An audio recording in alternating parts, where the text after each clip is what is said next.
Muli mga kapatid, tayo pa nasa water baptism, sign of the new covenant, lesson 8, nasa page 26 po tayo, to 32 mga kapatid.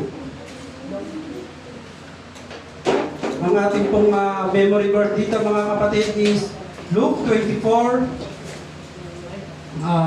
verse 47 to 49. May sila naman po yan mga kapatid, kaya duro yung iba, kaya-kaya saluhin yan.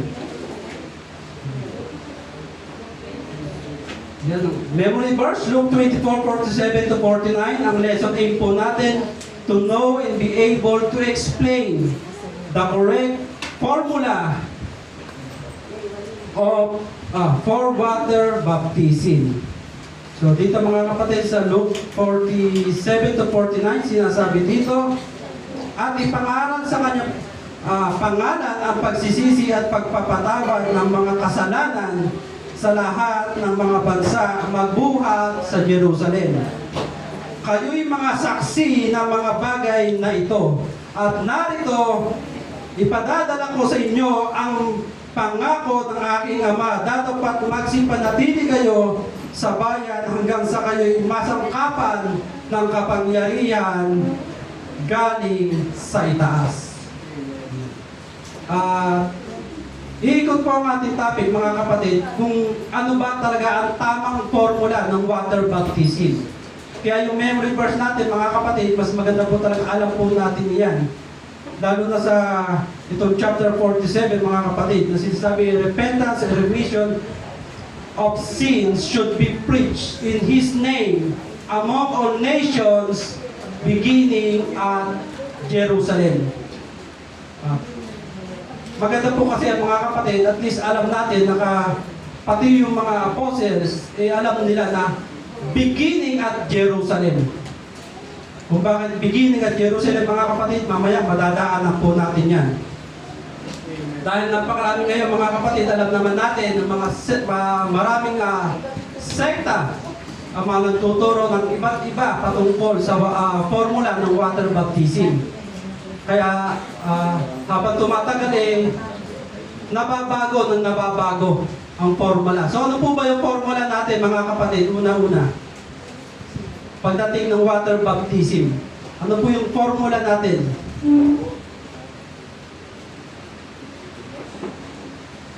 Hindi po nawawala dyan ang Acts 2:38. Yan. Hindi po nawawala sa formula natin yan mga kapatid. Acts 2:38.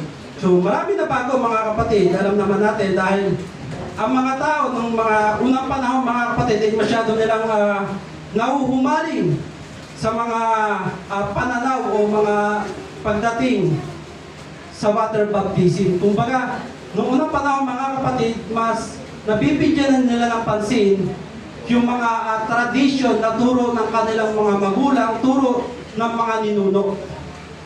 At dahil yan mga kapatid, talagang nababago na ang formula, lalo na pagdating sa water baptism. So, ang nangyayari mga kapatid, ang banal na espiritu ay napipigilan o hindi nila nabibigyan ng chance para magpahayag pa na mas maraming katotohanan. Kasi nga, mas pinipili nila yung mga turo ng kanilang magulang o yung mga tradisyon mga kapatid. Amen? Amen. Kaya dahil sa haba ng panahon na kasi ay tinuturoan ng kanilang mga magulang, lumalalim sila. Lumalalim sa mga tradisyon na turo ng mga magulang nila. At ang nangyayari mga kapatid, nare-reject nila ang utos ng Diyos. Dahil nga mas nabibigyan nila ng halaga yung mga traditions na sinasabi sa kanila. Dahil lalo na ngayon, di ba, napakarami na yung mga kasabihan. Di ba, napakarami, huwag kang bumabali sa gabi, baka lumabas ang blessings. Oh. Di ba, napakarami kasabihan ngayon. Same thing mga kapatid, nababago yung formula dahil nga sa mga kasabihan ng mga magulang ng mga ninuno. Kaya ang ginagawa nila mga kapatid, nire-reject na nila ang mga utos ng Diyos. Ganun din, ginagawa nilang nawawala ng halaga. Kaya mga kapatid, dahil sa mga minana na mga tradisyon sa maraming taon. Kaya nga sinasabi mga kapatid sa Mark 7, Sa Mark chapter 7 verse 5 to 13, mababasa natin lalo na sa verse 8 and 9, sinasabi doon na nilisan ninyo ang salita ng Diyos upang ganap ninyo ang salit-saling sabi ng mga tao.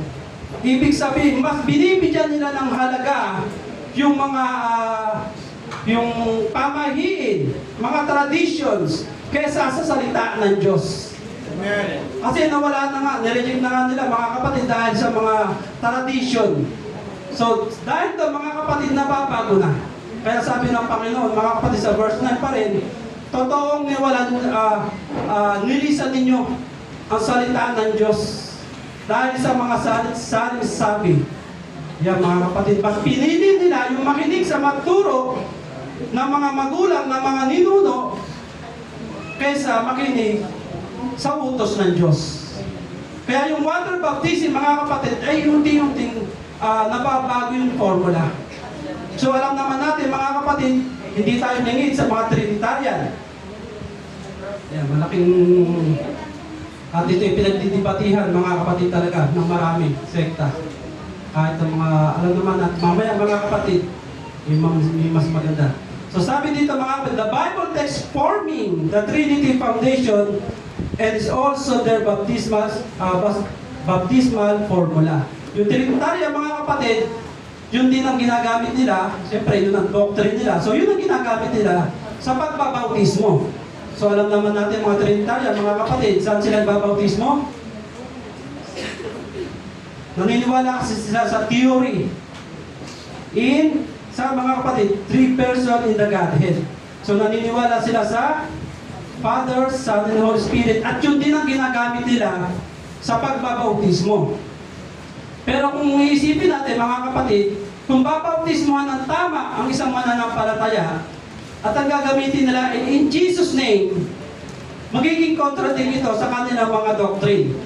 Kasi nga naniniwala sila sa Father, Son, and Holy Spirit at yun din ang ginagamit nila sa pagbabautismo.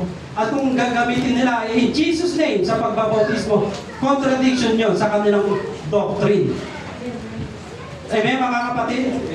Nasusundan po? Kaya kung gano'n ang gagawin nila mga kapatid, para na rin nila sinasabi na ang pangalan ng Father, Son, and Holy Spirit ay Jesus. Meron na dito na bautismohan sa Trinity. Experience po na nabautismohan, wala po. Dati ako. Dati meron. Si brother meron din. Ako yung nabautismohan din naman mga kapatid sa Trinity. Kasi matagal din po ako Trinitarian. At tinuruan din at nabautismohan din ako sa Trinity. Yan, talagang ang gamit nila ay Father, Son, and Holy Spirit. Yan ang gamit talaga. Yan ang formo nila mga kapatid. Pero mga kapatid, para suportahan ang kanilang pananampalataya, 3 person in the Godhead, na tinuturo ng mga Trinitarian ang water baptism sa pamamagitan ng Matthew 28:19. Yan ang kanilang tinuturo. Ano sabi sa Matthew 28:19, mga kapatid? Go ye therefore and teach all nations, baptizing them in the name of the Father, and of the Son, and the Holy Ghost. Diyan po sila umiikot mga kapatid ang kanilang doctrine, lalo na po sa water baptism. Hindi po nila iniiwanan yan. Kaya magkakaroon ng malaking contradiction mga kapatid sa kanilang doctrine kung sila'y magbabautismo in Jesus' name. Amen? Kaya kasi nasabi ng iba mga kapatid, mas susundin ko yung utos ng Panginoon kaysa kay Peter. Diba? Utos ng Panginoon yung Matthew 28:19. Sinasabi ng iba, narinig ko yan mga kapatid, mas susundin ko ang Panginoon kaysa kay Peter. Sinasabi ng iba, mas magandang bautismo ka sa 3, bakit sa isa pa lang? Ayun nga sabi ng Panginoon. Bautismo sa Father, Son, and Holy Spirit. Pero kung tutusin mga kapatid, ito po ba ay tama? Sa tingin po natin mga kapatid, tama po ba ng Matthew 28:19 ay formula? O tamang formula pagdating sa water baptism? message na lang natin mga kapatid sa group chat yung sagot natin. Pero bago yan mga kapatid, suriin po muna natin. Kung Matthew 28:19 ang talagang formula ng water baptism. Amen? Sino interesado mga kapatid? Amen. Lahat po tayo mga kapatid. Pero sinasabi dito mga kapatid sa page 27, but it's incorrect. Mali po mga kapatid, mali. Sinasabing mali po yun mga kapatid. Hindi natin sinasabing mali, kundi meron tayong basihan. Kung bakit hindi natin pwedeng gawing ang Matthew 28 bilang tamang formula ng water baptism. Kaya sabi dito mga kapatid,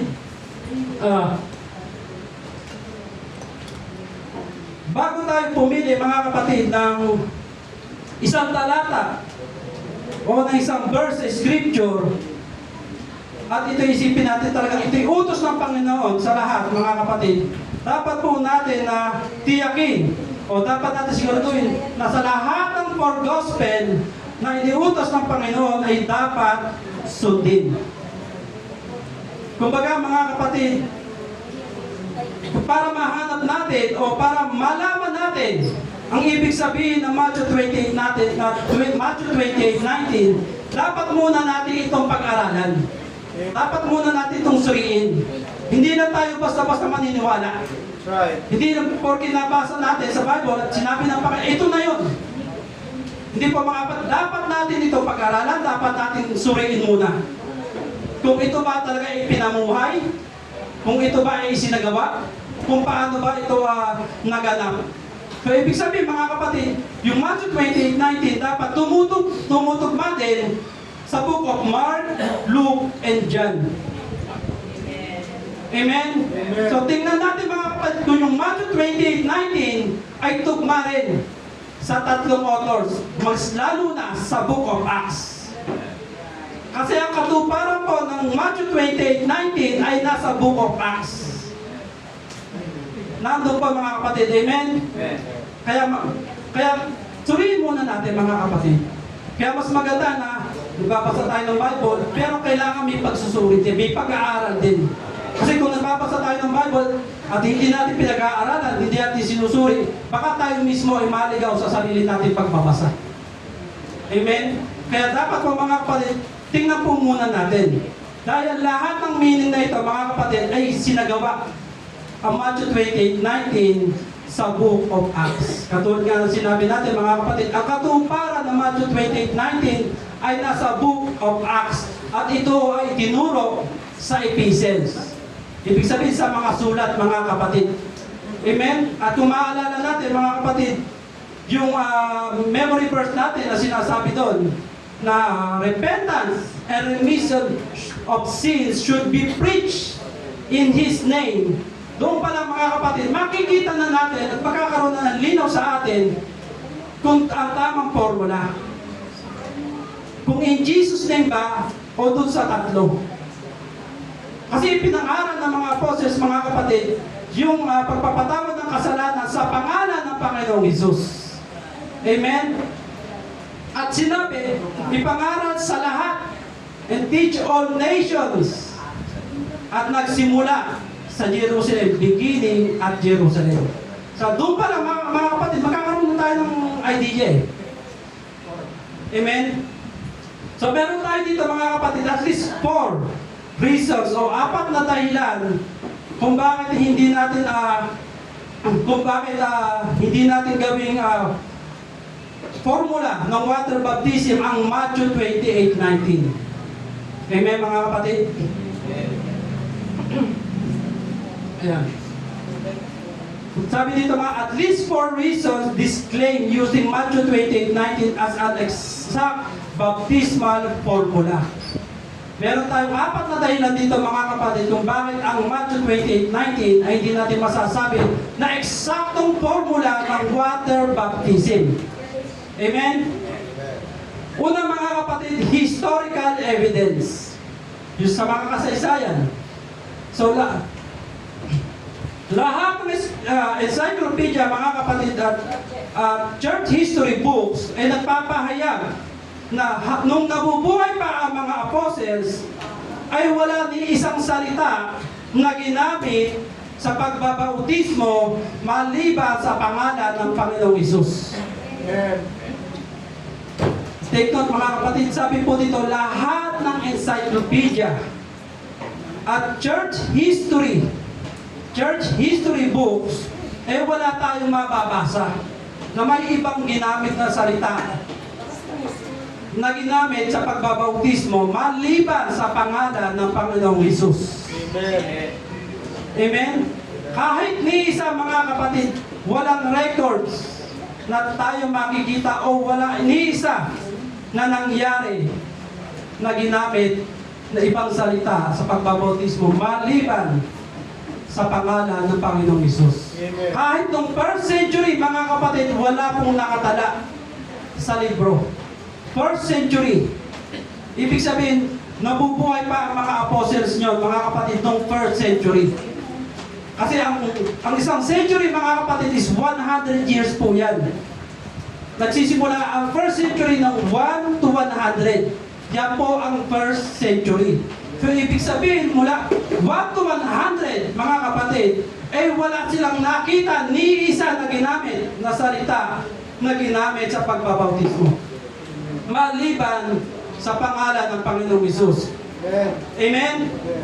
Naniniwala tayo mga kapatid? Amen. Palakpakan natin ang Panginoon.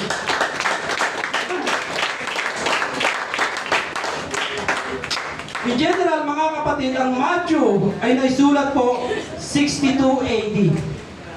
62 AD. At ang Book of Acts naisulat po 63 AD.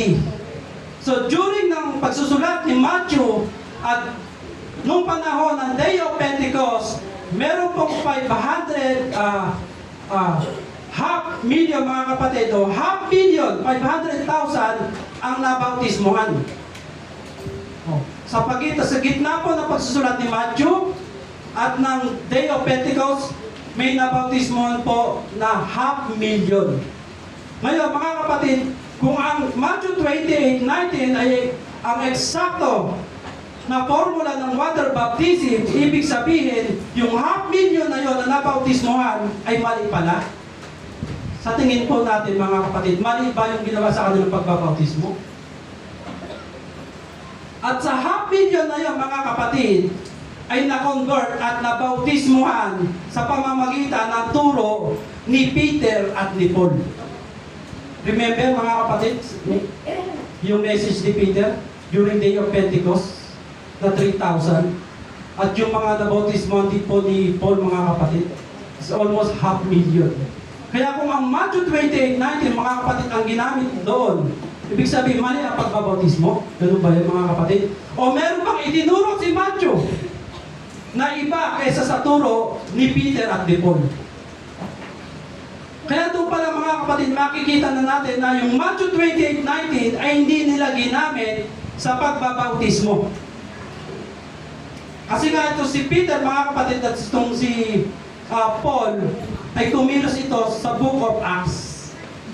At sinabi natin kanina, yung Matthew 28:19, makikita natin ang katuparan sa Book of Acts. And then si Peter at si Paul, mga kapatid, nangaral ng bautismo sa pangalan ng Panginoong Hesus lamang. Hindi po ito sa 3 person in the Godhead. At wala tayong mababasa mga kapatid sa Book of Acts na ginamit ang Matthew 28:19 bilang isang baptisma. Formula mga kapatid. Amen? Amen. Kaya sa history pa lang po mga kapatid, makikita na natin during first century, doon pala makikita na natin ang original na water baptism na formula ay in Jesus' name. Amen? Sino naniniwala mga kapatid? Amen. Amen. Palakpakan natin mga kapatid. Malakas na palakpakan mga kapatid.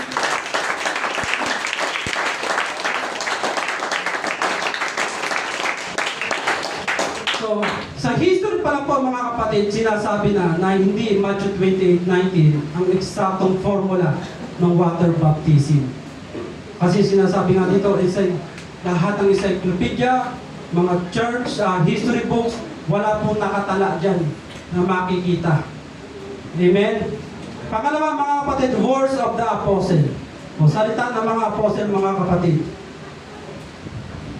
Tandaan po natin mga kapatid na ang Panginoong Hesus ay walang sulat ito sa New Testament. Although kinasihan ng banal na Espiritu ang mga apostles, pero wala po sulat ang Panginoong Hesus sa New Testament. Dahil ito'y sulat ng mga apostles, mga kapatid. Amen? Amen. Kaya tayo po ay nagdedepende sa sulat nila o sa turo nila ng mga apostles, mga kapatid, para ipahayag ang turo ng Panginoon. So ibig sabihin sila yung inutusan ng Panginoon at doon tayo dumidepende sa turo ng mga apostles. Dahil sila yung tinuruan. Tinuruan ng Panginoon yung mga apostles and then tayo tinuturuan din ng mga apostles. Tama mga kapatid? Amen. Dahil binabasa natin yan sa mga Ephesians mga kapatid. So, sinabi ng Panginoon Jesus mga kapatid na maniwala tayo sa Kanya sa pamamagitan ng turo ng mga apostles. Amen? At yan po ay mababasa natin sa John 17:20. Ngayon mga kapatid, kung ang mga apostles ay tinuruan ng Panginoong Hesus, magbabautis po ba ang mga apostles ng mali? Magtatangka ba sila na magbautismo ng mali? At hindi sundin ang utos ng Panginoon? O dito sa mga anak ko, pag inutusan ng magulang, hindi ba natin susundin yung magulang natin? At iba ang gagawin natin? Sino dito yung inutusan ng magulang na magligpit, tapos ang ginawa ninyo yung naglaba? Di ba? Kung ano yung utos ng magulang, yun ang susundin natin. Tama? Ganon din po sa Panginoon mga kapatid. Hindi po magtatangka ang mga apostles na gumawa ng sariling kanila lamang. Kasi po mga kapatid, kung hindi nila gagawin mga kapatid ang inuutos ng Panginoon, ibig sabihin yung banal na Espiritu na binigay sa kanila ng Panginoon nung sila'y hiningahan, baliwala lamang. Yung banal na Espiritu na binigay sa kanila ng Panginoon, ibig sabihin useless lang yun mga kapatid. Kung gagawa din lang para sila na sarili nila. At kung magbabautismo sila ng mali, mga kapatid, yung personal instruction ng Panginoon, ng resurrection, nabaliwala din. So, ibig sabihin, mga kapatid, kung nabigo ang mga apostles na sundin ng Panginoong Hesus, delikado din pala tayo ngayon. Hindi din tayo ligtas na pagkatiwalaan ng mga apostles. Tama mga kapatid? Kasi kung nabigo sila mga kapatid na sundin ang utos ng Panginoon tungkol sa plan of salvation, paano pa tayo mga kapatid? Amen? Ganon din mga kapatid na binuksan ng Panginoon ang kanilang understanding para maunawaan nila yung mga scriptural. Amen mga kapatid? So ibig sabihin pala, Panginoon hindi niya na-deserve na maayos yung pagpili sa mga apostles. Kasi hindi naman pala susundin Hindi rin naman pala siya susundin na maayos sa mga apostles, mga kapatid, kung gano'n. So, ibig sabihin, delikado rin tayo mga kapatid. Pero sa tingin niyo, tama ba pa rin mga kapatid? Dahil mga apostles din naman nagtuturo sa atin pagdating sa mga Christian living. So, sa tingin natin mga kapatid, mali ba ang mga apostles?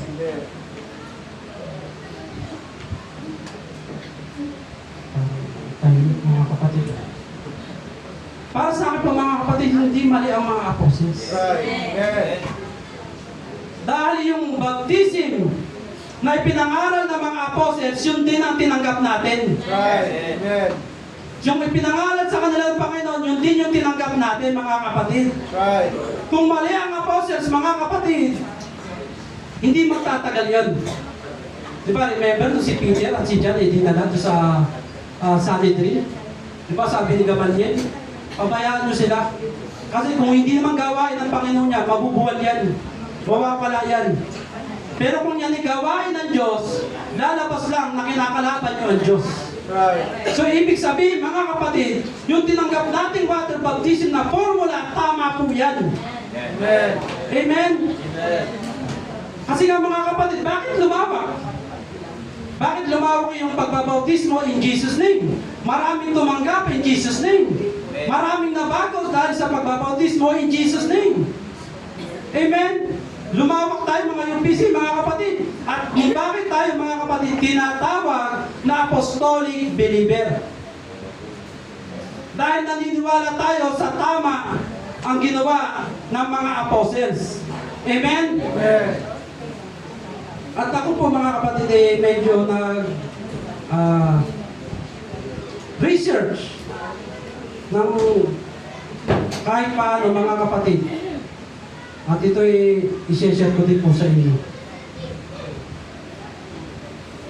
Dahil ang paggamit po mga kapatid ng Matthew 28:19 na Father, Son, and Holy Spirit sa pagbabautismo, nagsimula po yan during 2nd century. Diyan po nagsimula yan mga kapatid during 2nd century. At inamin din po mismo ng Catholic Cardinal. Inamin niya mismo na ang Matthew 28:19 ay hindi originated o hindi original na nanggaling sa church ng Jerusalem na nagsimula noong 33 AD. Sila mismo ang umamin mga kapatid at kakaunti lamang po ang nakakaalam yan. Ibig sabihin mga kapatid, yung Matthew 28:19 na formula sa pagbabautismo ay hindi nanggaling o hindi turo ng mga apostles. Amen? Amen. At sila din mga kapatid ang nagsabi, eto mga sabi. Sabi sa Catholic Encyclopedia, sila mismo ang nagsabi mga kapatid, the baptismal formula was changed from the name of Jesus Christ to the words Father, Son, and Holy Spirit by Catholic Church in the 2nd century. Sila ang nagbago, hindi ang mga apostles. At hindi galing sa apostles ang ginawa nila.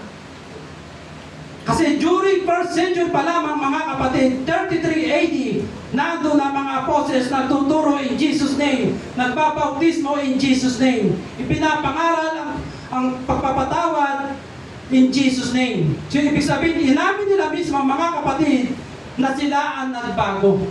Right.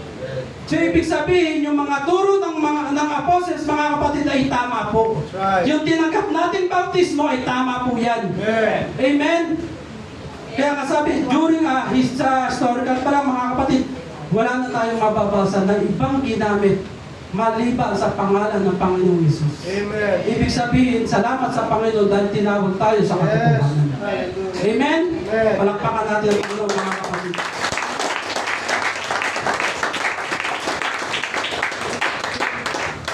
Dami pa na sinabi mga kapatid.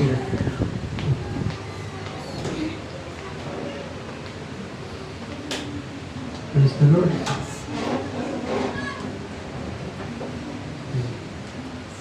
Yan po mga kapatid. Kaya yung tinanggap po natin na bautismo mga kapatid, ipagpasalamat natin yan. Kung talagang tayo naniniwala, kung talagang matibay ang pananampalataya natin mga kapatid, na tama tayo, eh nandito po mga kapatid. Kaya mas maganda may mga notes tayo kasi nababasa natin, napapag-aralan po natin yan. Amen? Hindi naman tayo nagsasabi ng atin lamang eh. Hindi naman tayo nagsasabi ng kung ano-ano. Nakabase po tayo sa Bible pa rin mga kapatid. Sa mga early church, nababase po tayo dyan. At kung gusto rin nila mabasa, ito. Talagang in-screenshot ko yan mga kapatid. So, pangatlo mga kapatid, no scriptural example. No scriptural example mga kapatid.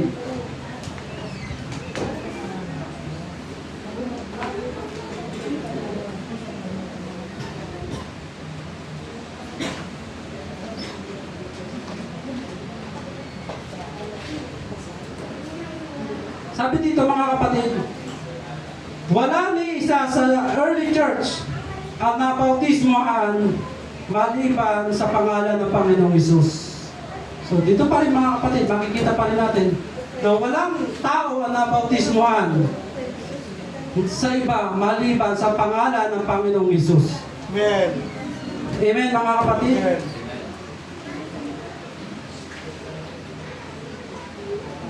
So ibig sabihin mga kapatid, dito pa lang po, makikita po talaga natin. Kasi sa historical evidence, sa words of the apostles, makikita natin na walang talagang ginamit na ibang pangalan, kundi ang pangalan ng Panginoong Hesus. Kaya yung Matthew 28:19, mga kapatid, hindi po talaga natin itong masasabi na ito yung eksaktong formula ng water baptism. Maging dito mga kapatid, sa sinasabi na no scriptural example. Ibig sabihin mga kapatid, hindi ito naipanguhay.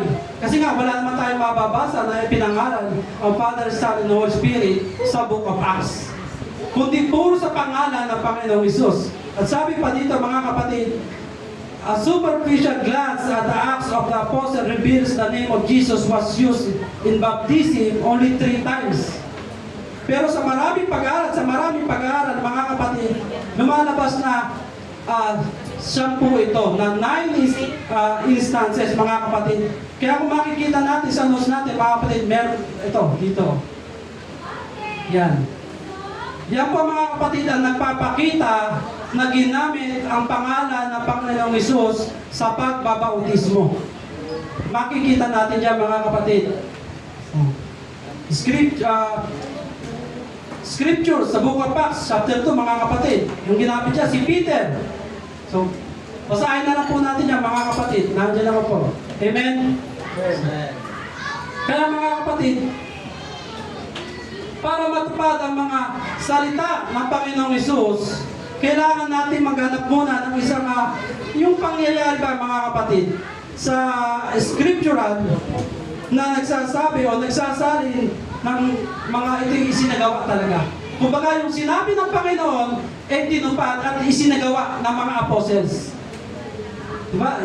Inuutos nga ito eh. So ibig sabihin, tingnan natin mga kapatid kung ito talagang ginawa, kung ito ipinamuhay ng mga apostles, mga kapatid. Tulad ng sinabi, mga kapatid, sa Mark 16:18, na they shall take up serpents. Sila'y magsisihawak ng mga ahas. Sino ba nakahawak na ng ahas dito, mga kapatid? Ito pa mga kapatid, so maraming tao, alam naman natin ang mga tao to see is to believe. Diba? Kaya yung ibang tao naghahanap ng ebidensya kung ito ba talaga nangyari. Kaya yung iba, sige nga, hawakan nyo nga yung ahas kung talaga yung sinabi ng Panginoon. Yung iba, may marinig tayong ganyan eh. Kaya yung iba, gusto nila makita kung talagang ito yung nangyari. Kung talagang ito yung totoo, mga kapatid. Pero ito yung nangyari, mga kapatid, kay Paul. Nung siya lumubog yung barko. Amen? Si Paul nakakalam ng kwento, mga kapatid. Mapapasa po natin dito sa Acts 28:3-6. Nung barko ni Paul, mga kapatid, ay lumubog, napunta sila sa isang isla.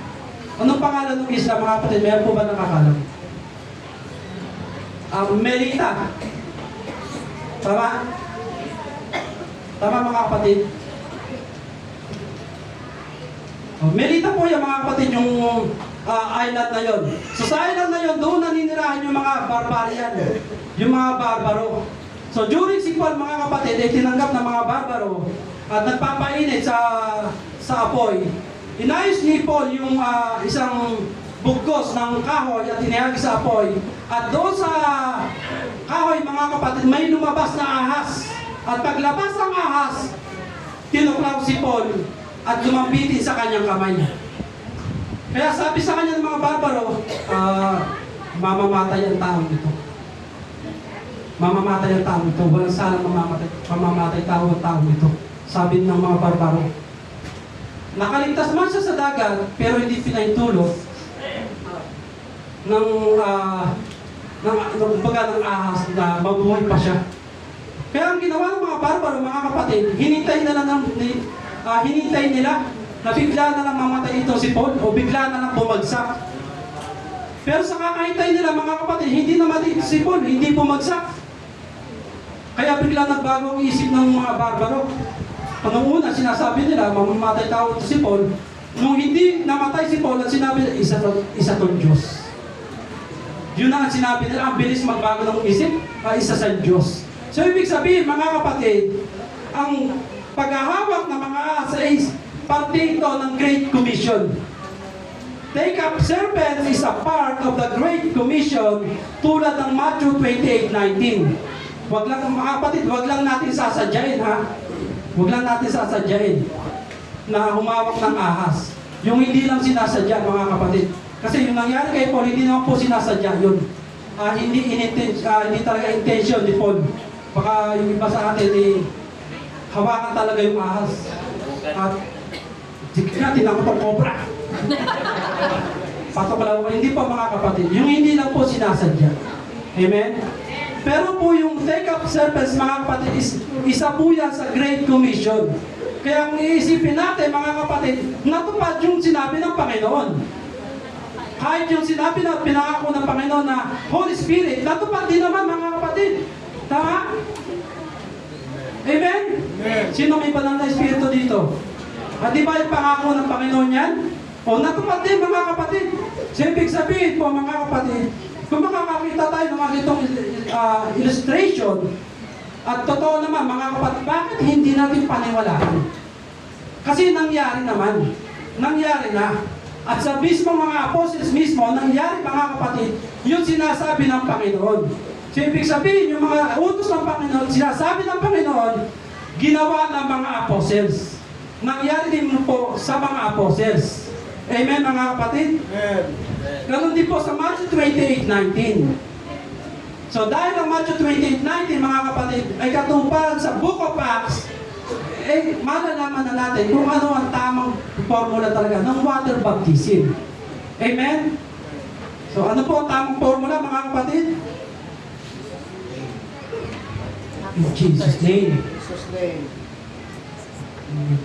May tatlo sigurado. Kaya mas maganda, mga kapatid, may mga notes po tayo. Kasi kung makikinig lang po talaga tayo, mga kapatid, parang may doubt pa tayo dyan. Pero kung babasahin natin, pag-aaralan talaga natin, mismo tayo ma-amaze. Amen? Amen. Kaya kuha na po tayo ng notes. Yan. So, pang-apat, mga kapatid, unincomplete command. Yan. Unincomplete command. So, ibig sabihin, hindi naman ito kompleto na utos, mga kapatid. Itong Matthew 28:19, mga kapatid, ay inutos ng Panginoon sa 4 gospel. O, ano po yung 4 gospel natin, mga kapatid? Oh, praise the Lord. So, sa 4 gospel, mga kapatid, na sa Book of Acts, ito po ay inuutos na ng Panginoon. Amen? Kaya sa memory verse po natin kanina sa Luke 24:47, mababasa natin doon, mga kapatid, na repentance and remission should be preached, repentance and remission of sins should be preached in His name in all nations, beginning at Jerusalem. Yan. Kaya dito pala, mga kapatid, at ito'y iniutos na rin Panginoon, mga kapatid, diniscuss, itinuro ng Panginoon sa mga apostles nung 40 days, mga kapatid, nung muling pagkabuhay ng Panginoon. At ang unang pagbanggit dito, mga kapatid, ay mababasa natin sa Mark 16:14-18 and John 20:19-20, John chapter 20 verse 19 to 23. At ang pangalawa, mga kapatid, na makikita natin ito sa Matthew 28:16 to 20. At yung pangatlo, mga kapatid, sa Luke na po, sa Luke 45 to 51, and then sa Acts 1:6 to 9. Ibig sabihin, mga kapatid, itong utos na ito ay makikita natin sa 4 Gospel in the Book of Acts, at ito ay tinupad din sa libro na yon. Nasusundan po, mga kapatid, yung Matthew 28:19 po, iniutos to sa 4 Gospel at sa Book of Acts. Nabanggit po yan sa lahat dyan. At dyan din po, sa libro na yan, dyan din tinupad ng mga apostles yung utos ng Panginoon. Kay Peter pa lang, mga kapatid, tinupad na po niya yan. Amen? So kaya wala po tayo mababasa, mga kapatid, na iba pa na kung paano nila ito tinupad. Kaya kung paano nila tinupad ito, mga kapatid, in Jesus' name lang po yan. Wala po tayong mababasa, mga kapatid, na iba. Kaya yung Matthew 28:19 po, mga kapatid, ay hindi po yan ang eksakto na formula ng water baptism. Unang-unang, mga kapatid, hindi yan ang ipinangaral ng mga apostles.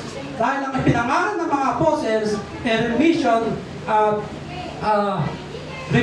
and sa mga kapatid, pagpapatawad at yung sa mga kapatid, Repentance yun. Repentance and remission in Jesus' name. Yan lang po makikita natin mga kapatid. Wala po tayo mababasa na repentance and remission in the name of the Father, the Son, and the Holy Ghost. Wala po tayo mababasa sa 4 Gospel at ganoon din sa Acts. Amen mga kapatid? Amen. Kaya yung message ni Peter mga kapatid, tama. Amen? Sa page 30 mga kapatid, makikita po natin dyan, Peter's message was correct.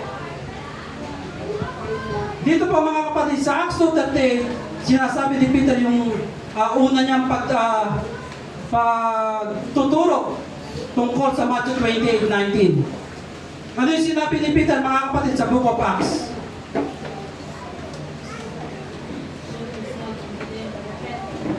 Meron po nakakasolo mga kapatid?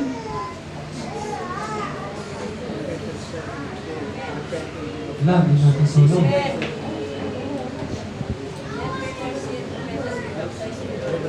May solo naman mga kapatid yan. So,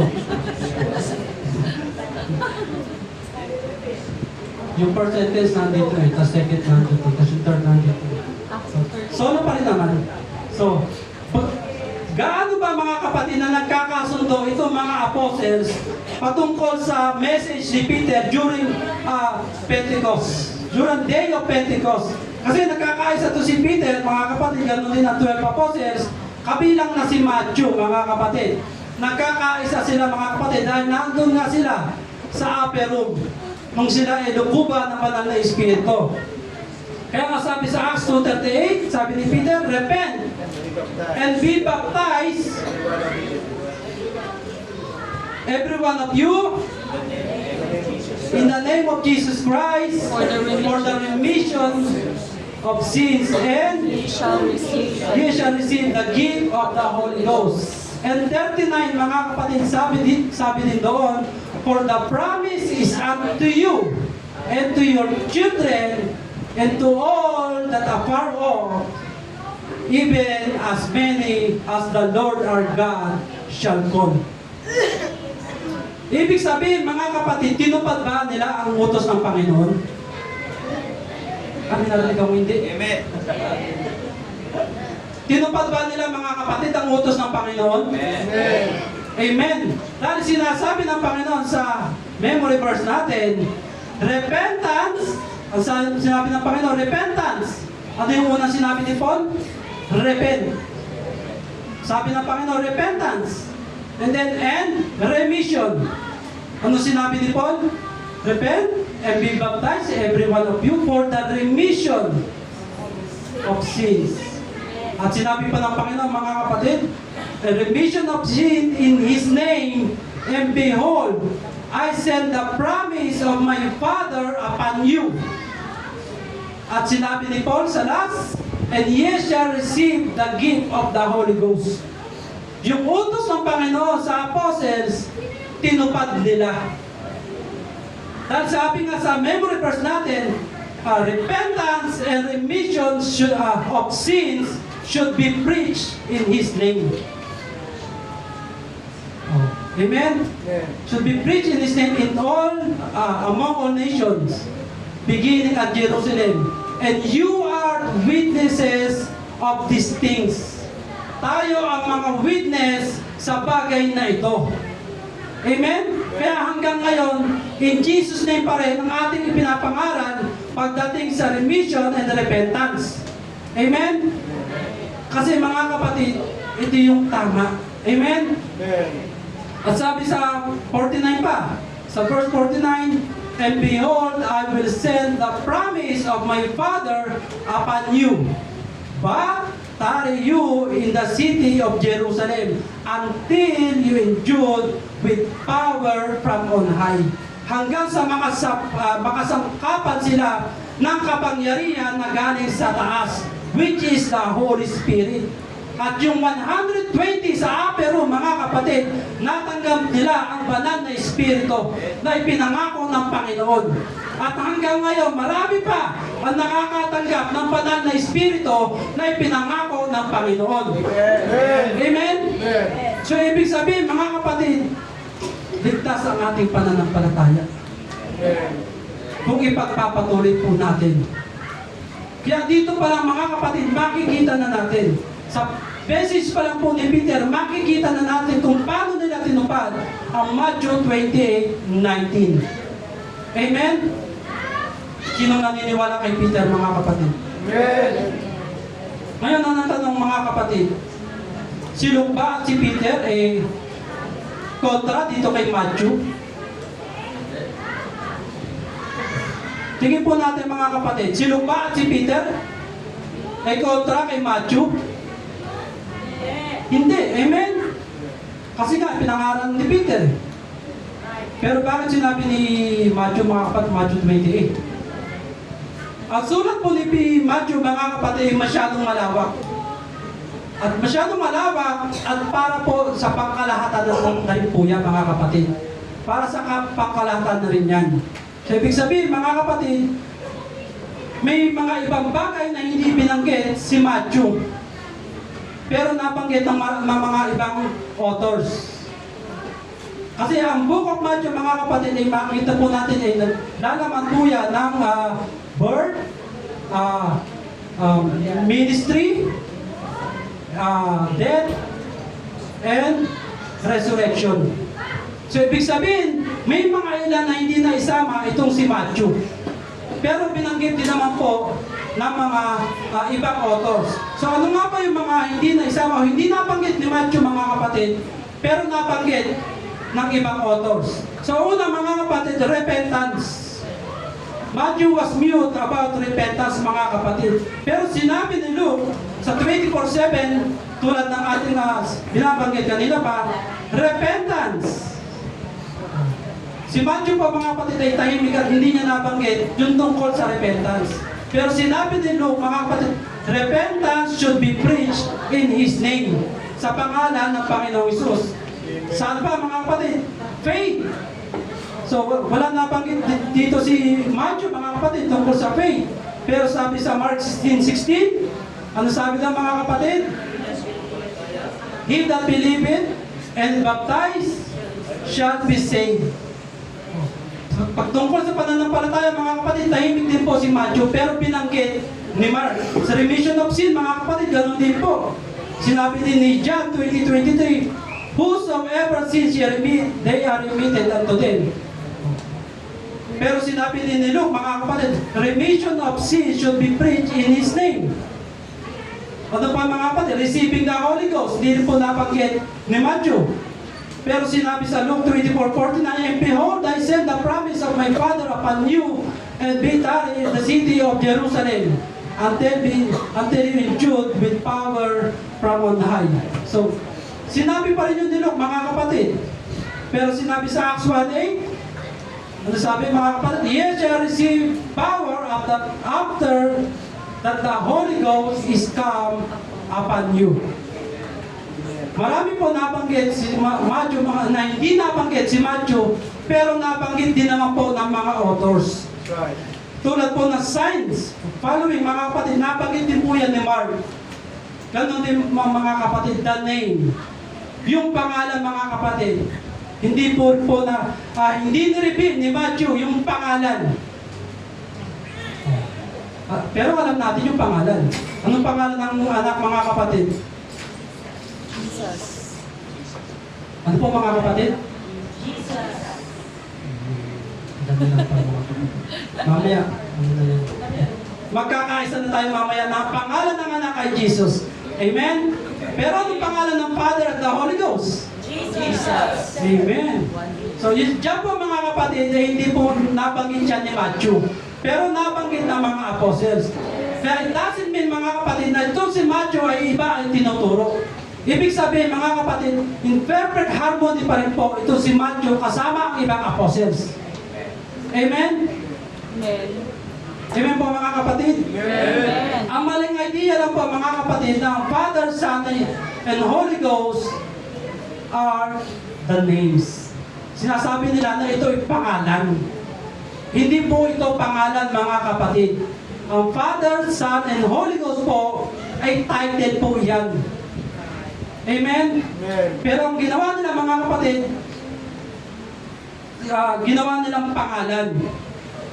Pero mga kapatid, hindi naman po intention ni Matthew na ulitin natin yung kanyang sulat, kundi ito pa rin at sundin. Amen? Kaya kahit ang Bible, mga kapatid, hindi ginagamit ang Father, Son, and Holy Spirit o Holy Ghost bilang proper name. Pag sinabi natin proper name, mga kapatid, specific name po yan. Sa mga teacher, tama po ba ako? Ang proper name ay specific name. Ibig sabihin, mga kapatid, pag specific, binabanggit talaga yung pangalan.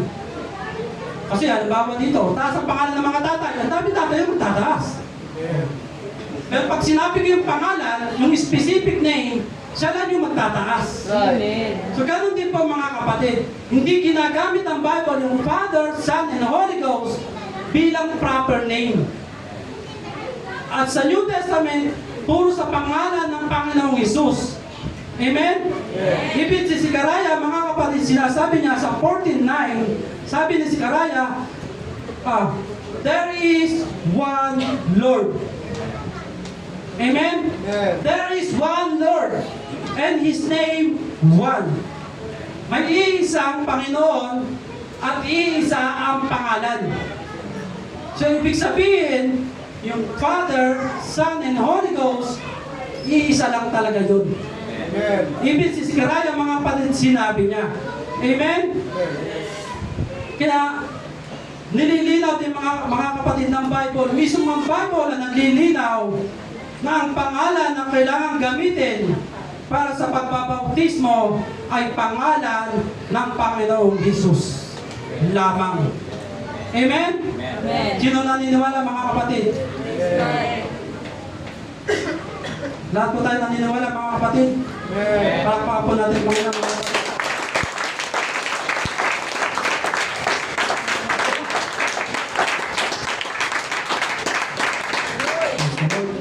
Seven minutes, mga kapatid.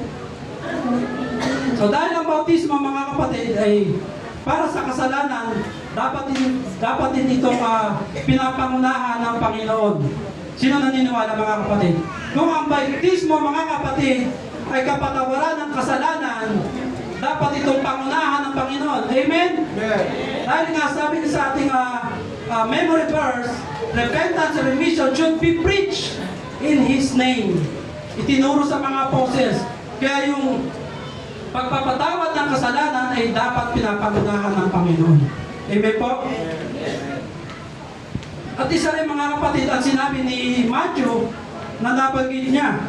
At mahalaga na katotohanan ang binanggit ni Matthew, mga kapatid, dapat natin ituro sa lahat ng mga bansa na lahat ng kapangyarihan or power, mga kapatid, or authority in Greek, sinasabi dito, mga kapatid, ay naibigay na sa Panginoon. Kaya nga sinasabi, di ba, Matthew 28:19, all power, ibig sabihin, authority, mga kapatid, ay binigay na sa Kanya. Amen?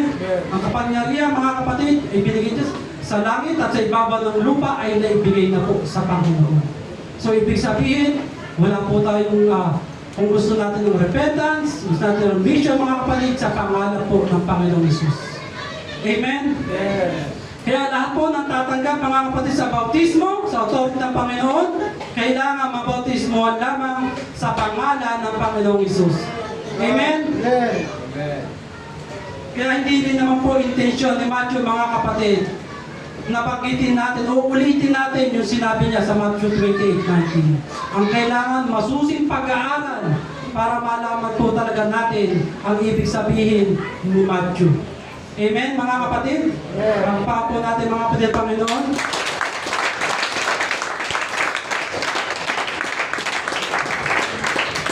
At dito, mga kapatid, meron po dyan nakalagay, the name of the Father is Jesus, the name of the Son is Jesus, the name of the Holy Ghost is Jesus. Basahin po natin yan, mga kapatid. Mas maganda po. Amen? And then pagkatapos po natin ng mga kapatid ng topic na ito, meron po rin tayong bagong topic. Holy Spirit Baptism naman po yan. Ngayon, mga kapatid, water baptism, ngayon, Holy Spirit Baptism naman po. Yan. Mas maraming matutunan tayo dito mga kapatid. Maganda pa rin po itong lesson na ito. Amen? Para mas marami tayong malaman tungkol sa Holy Spirit baptism. Para malaman natin mga kapatid kung ito ba ay galing talaga sa demonyo. Kasi di ba may nagsasabi ng Holy Spirit o speaking in tongues ay galing sa demonyo. Ito mga kapatid, malalaman na po natin at mapapatunayan din natin na hindi galing yan sa demonyo. Galing yan sa dakilang Diyos. Amen? Amen. Palakpakan po natin ang Panginoon mga kapatid. At nawa po, ano po natutunan at nakuha kahit konting idea mga kapatid. At tayo po ay magsalita tayo mga kapatid. Praise the Lord.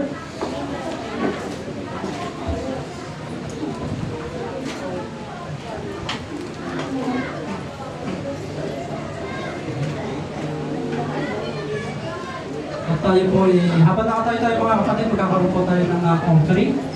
Sunday school po. Natawag po natin ng mga musician.